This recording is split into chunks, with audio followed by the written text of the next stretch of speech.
Thank you. ये समय आपका है।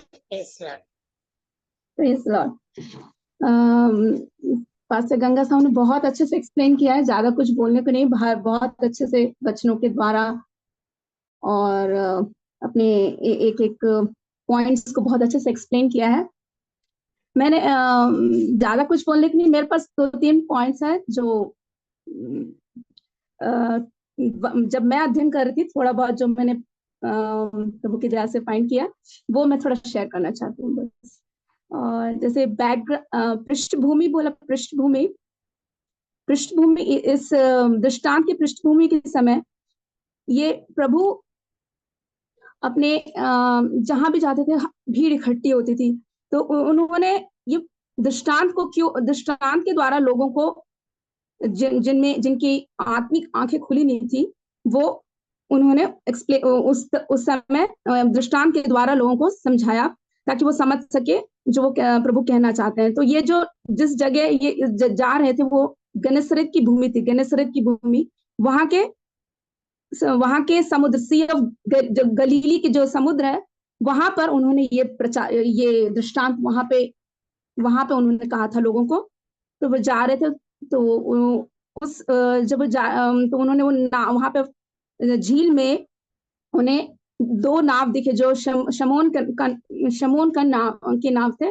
उसके एक नाव में उन्होंने उस पे चढ़ के और लोगों को वहां से उन्होंने ये दृष्टांतों के बारे में बताया।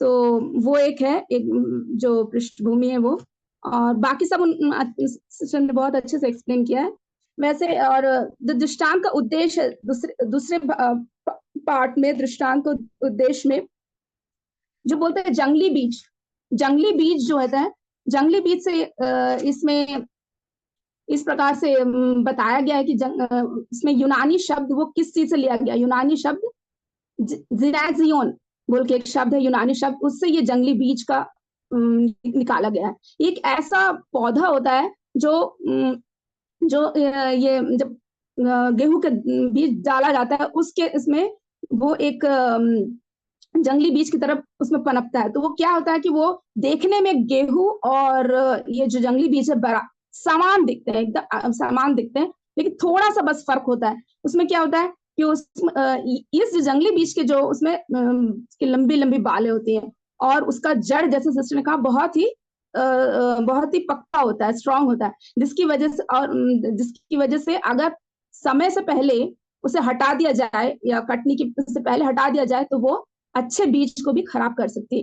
इस कारण इस दृष्टांत में कहा गया कि क्या जो मालिक है उसने क्या कहा कि नहीं हटा। जब सेवकों ने कहा कि हटा दे क्या, हम तो बोलते हैं नहीं हटाओ। क्यों? क्योंकि हमारे प्रभु, मालिक कौन है? हमारे प्रभु ये नहीं चाहते कि हम में से कोई भी एक भी नष्ट हो। तो इस वजह से वो कटनी के लास्ट तक, अंत तक इस पौधे को हटाते नहीं है। बाद में हमारे अच्छे और बुरे व्यक्ति को अंतिम दिनों में प्रभु अलग करते हैं। तो वो उधर वो एक पॉइंट है। और जैसे तीसरे पॉइंट में जो पात्र है, कहानी की पात्र जो है, जो जितने इसमें यहाँ पे 6 से 7 पात्र हैं। तो पहला पात्र तो मनुष्य का पुत्र जो प्रभु है। और बीज क्या है? बीज हम उनके वचन है, जो हम हमारे जिसका सादृश्य क्या है? वचन जो बीज है जो हमारे हृदय रूपी खेती का सादृश्य क्या है? हमारे हृदय रूपी खेत में। तो उसमें बहुत सारे मसीहा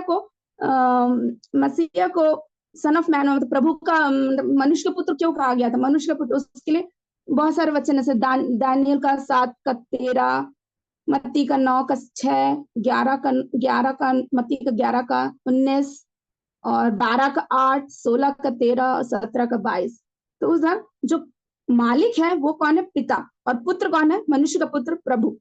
तो वो भी भजन संहिता में 50 की 12 में दिया गया कि मालिक कौन है इस जगत का? मतलब सारा जगत उनका है। कौन मालिक? मतलब पिता। और और जो अच्छा बीज वो क्या है? अच्छा बीज राज के पुत्र। अच्छा बीज की तुलना उसका राज का पुत्र है। मतलब कि जो कोई भी प्रभु के वचन को, उस वचन को मान के हृदय में स्थापित करता है, वो सब राज के पुत्र बनाते, वो अच्छा बीज। और दूसरा बात खेती, जगत, जगत ये हमारा हृदय है। तो हम जिस तरह से वचन को अपने हृदय के अंदर डाल के जब हम उसको हमारे हृदय में वो प्रवेश करता है, तब हम राज के संतान बनते हैं। तो उसके लिए इसमें प्रकाशित वाक्य 3:20 से 21 में है। तीसरा पात्र क्या है? अच्छा अच्छा बीज, वही राज के पुत्र। तो उसमें पहला यूहन्ना 2:28 और 29 में है। चौथा पात्र क्या है? जंगली बीज, तेर्स। जैसे ये वही है ये जो कि हम गेहूं के साथ वो जो जंगली बीज भी आ जाते हैं। और जंगली बीज कैसे होते हैं? मतलब कि जैसे सिस्टर ने कहा झूठे भविष्यवक्ता, तो उनके द्वारा हमें जो गलत शिक्षा मिलती है वो हो गया जंगली बीज। तो पांचवा पात्र क्या? शत्रु। शत्रु शत्रु कौन है? शैतान। उसमें आयसा 14:12, मत्ती 13:28, भजन संहिता 8:2, इफिसियों की पत्री 6:12, इसमें सब में है। और छठा पात्र क्या है? कटनी, जो कटनी होता है, हार्वेस्ट। उसका सादृश्य किसने? जगत का। उसको किस तरह से तुलना की गई? जगत के अंत में जो कटनी होती है वो। और सातवां क्या पात्र क्या है? काटने वाले कौन है? प्रभु। स्वर्गदूतों को भेज के काट, गेहूं से इसको भूसी को अलग कर दो। तो वह अच्छे तो गेहूं को प्रभु अपने राज्य में ले जाते हैं, भूसी को अग्निकुंड में से जाते हैं, ऐसे। तो वैसा पॉइंट है। फिर आत्मिक और नैतिक शिक्षा में सिस्टर ने कहा कि क्या भविष्यवक्ता के बारे में, झूठे भविष्यवक्ता के बारे में हमें सचेत रहना चाहिए। सब उन्होंने बहुत अच्छे पॉइंट्स दिए सारे। और उसमें मैं एक और पॉइंट जोड़ सकती हूँ। उसमें आत्माओं की परख के बारे में प्रभु ने बताया। पहला यूहन्ना 4:1 से 3 में पूरा ऐसे झूठे भविष्यवक्ताओं के बारे में एक बताया, कैसे हमें परख करना चाहिए वो। और जैसे नैतिक से हमें प्रभु हमें नैतिक शिक्षा ये भी देते हैं कि संसार का न्याय करने वाला सिर्फ यीशु ही है। हमें कोई हक नहीं है किसी का न्याय करने के लिए।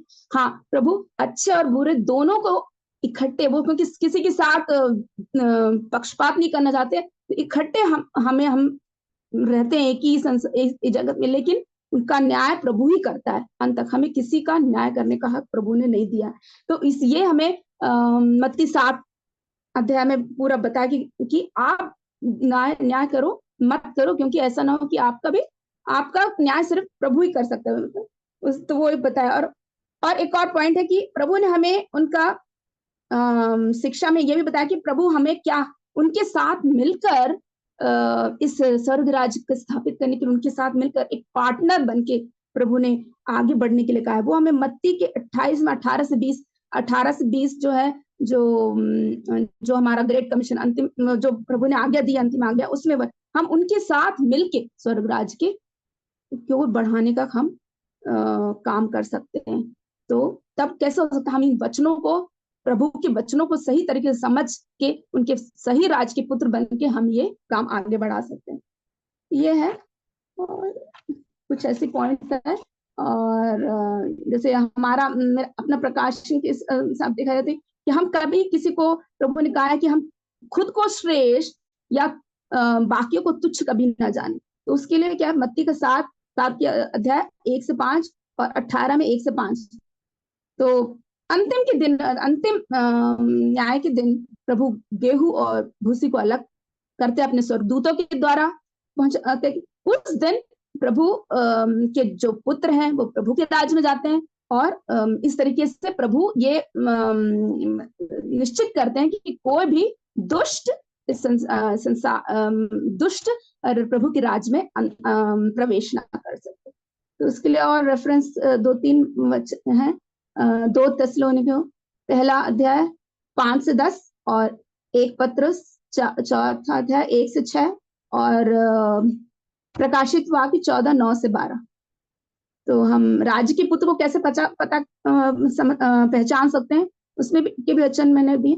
एक पत्रस दूसरा अध्याय 9 से 10 और 1 पत्रस 5वां अध्याय 8 से 10।